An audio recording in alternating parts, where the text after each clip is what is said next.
There's a lot taking shape at Meraki Phase II. Since our last update, the project has continued to move through key finishing stages, bringing the residents closer to completion.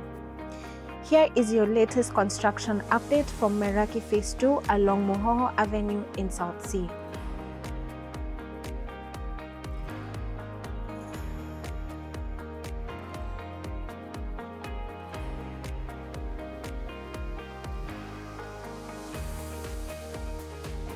Floor tile installation has now progressed up to the 15th floor, while bathroom and DSQ tiling is fully complete.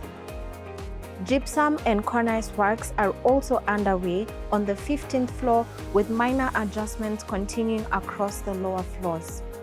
The kitchens are starting to come together, with cabinet installation 50% complete and granite installation officially underway. Wardrobe installation is also progressing, with more than 30% of the units completed, while the door frames installation has reached 25%. Electric works are now 80% complete, with minor repairs and adjustments continuing on the lower floors. With every finish, fixture, and detail, we are getting closer to the homes we've envisioned. We'll see you in the next construction update. Ciao!